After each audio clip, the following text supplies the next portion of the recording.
Morning guys. Naalala nyo ba tong button coil na kinuha natin nung nakaraan? Yung pair ng button coil, ayan.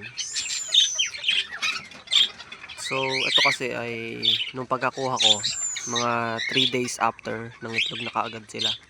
So kahit ngayon meron silang itlog. Ayan natin. Ayan, nawala, tinatago ata nila. So yun, pero nakakarami na rin ako ng kolektang itlog sa kanila. Tapos nilagay ko rin siya sa incubator. So ngayon kasi yung pinaka hatch date nila, no. Pero napisa na sila kahapon.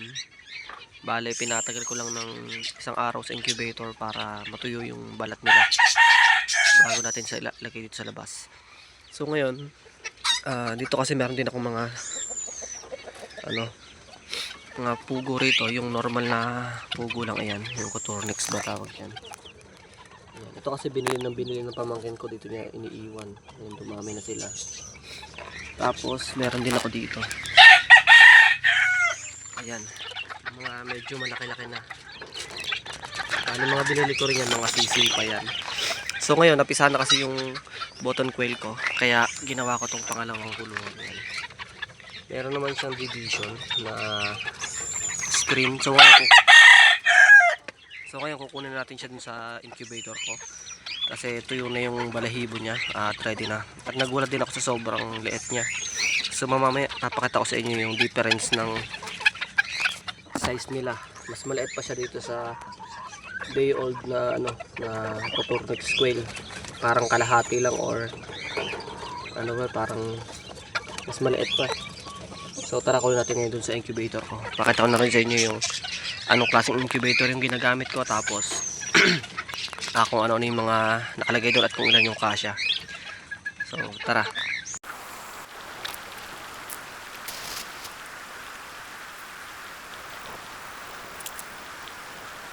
So ayan, ito yung gamit kong incubator, no. Nabigili ko lang to sa sa online. Parang nasa around lang to, 1.4 yata or 1.2. Ang capacity naman niya nasa 28 na itlog kung itlog ng manok.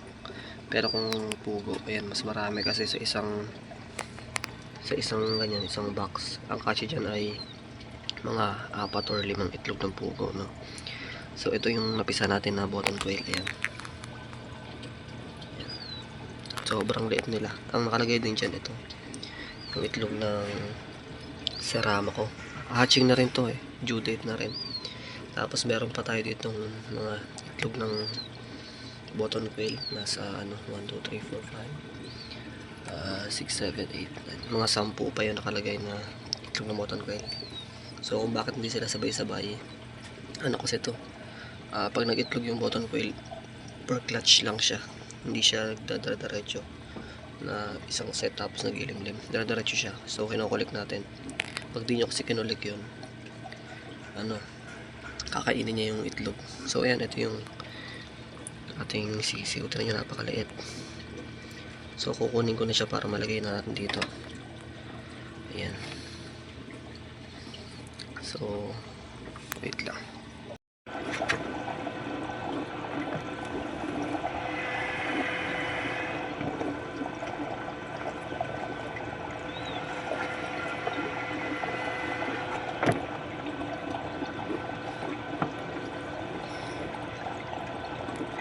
Ito na yung ating button coil na sisiw.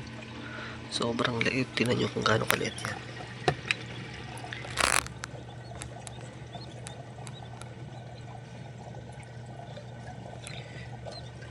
Ayan.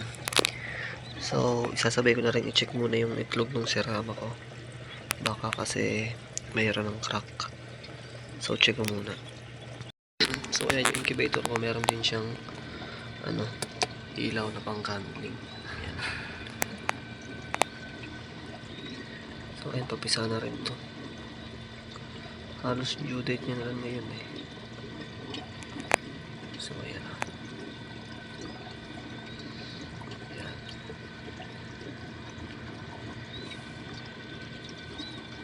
Ito yung isa.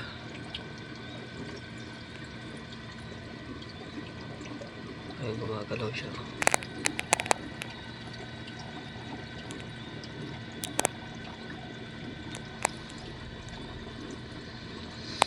So ayun, papisa na rin to ngayon.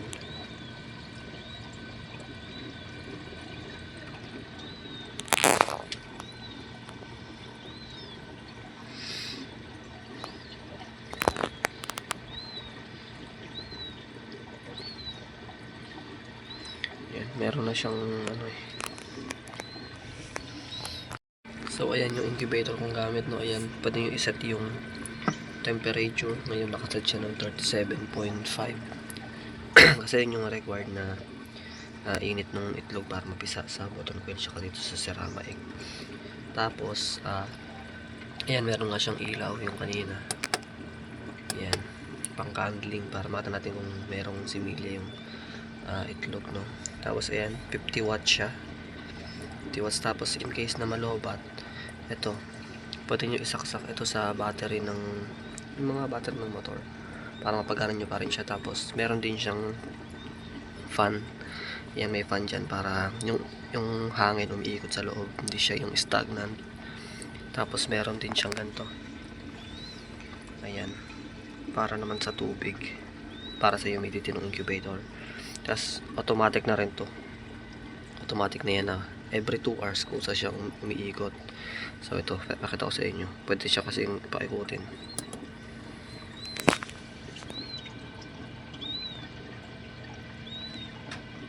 Ayan.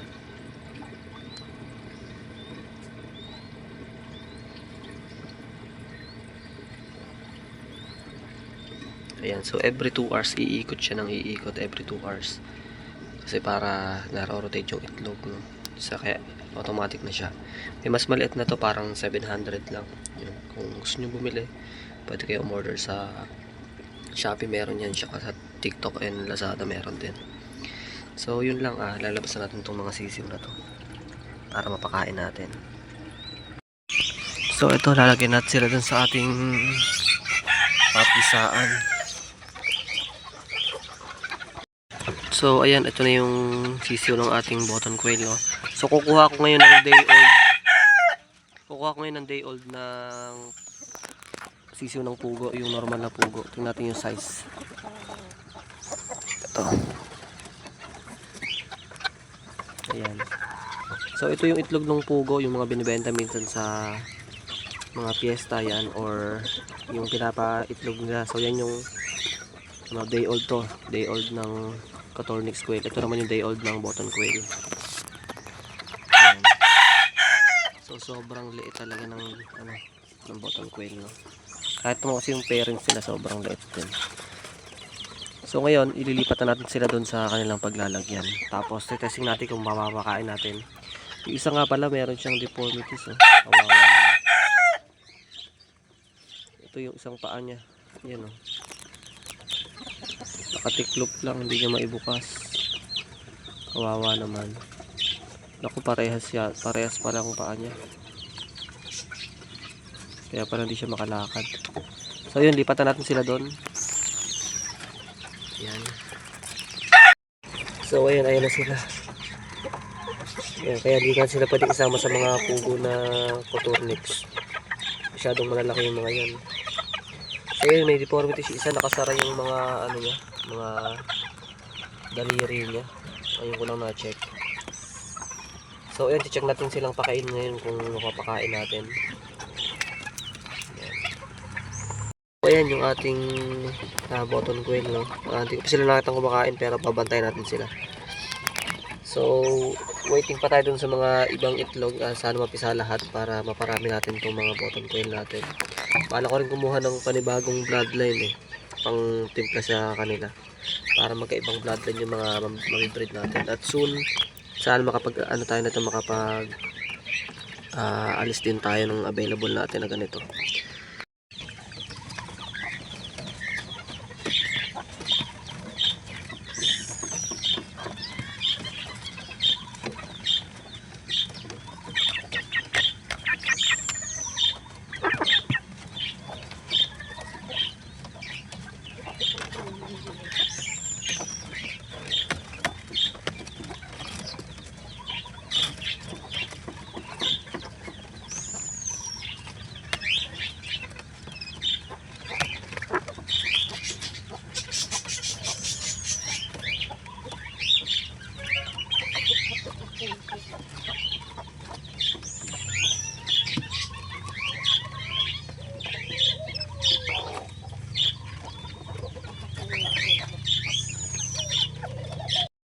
So ayan, 2 araw na nakalipas mula nung kinuha natin yung sisiw ng ating button quail. At napisa na rin pala yung serama natin, ayan.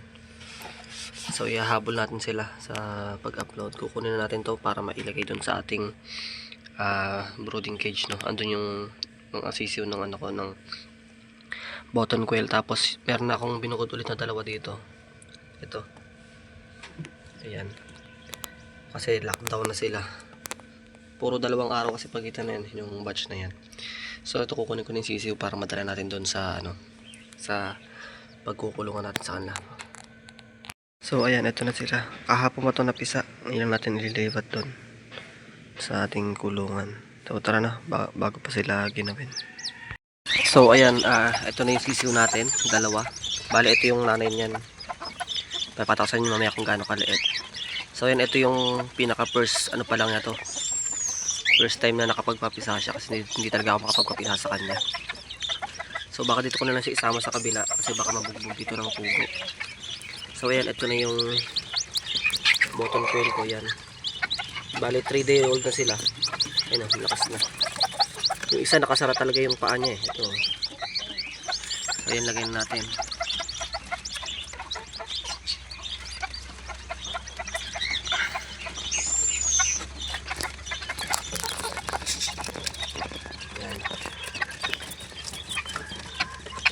Dito kasi hindi nila mabubugbog yung pugo na yan kasi malubang naman. Isa.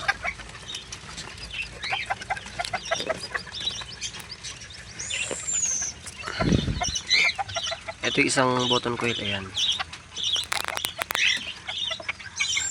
Yung paa niya. Nakatiklop yung ano niya. Yan o. Ayan. Nakatiklop yung paa niya. Pero malakas naman siya, yan.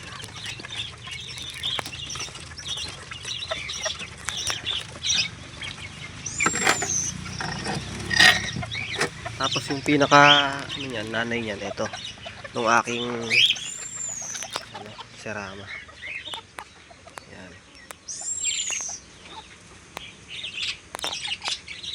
Kabait yan eh. Yan, bali first time yung makapagkapisa kasi dati nung unang anak din na to, unang itlog niya, dinala ko dun sa kaibigan ko para maipapisa sa incubator kasi hindi siya naglilimlim eh. Ang kaso lang, sobrang liit nga daw ng itlog. Pero ngayon nakapagkapisa na tayo, yan. Sana magandang kulay ang ilabas niya. Ito ang kapares niya. Yan. Maliit lang din to eh. Yan. Tinatanggal ko na kasi yung mga yung mga malalaki kong serama.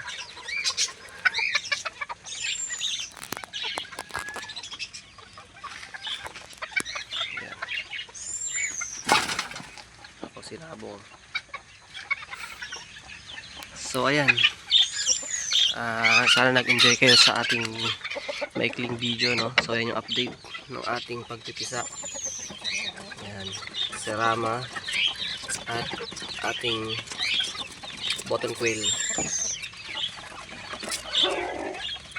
So yun, sana nag-enjoy kayo sa video, sa panonood. Palike naman and subscribe dyan sa mga baguhan na nakakapanood na to, na may hilig sa pag-aalaga.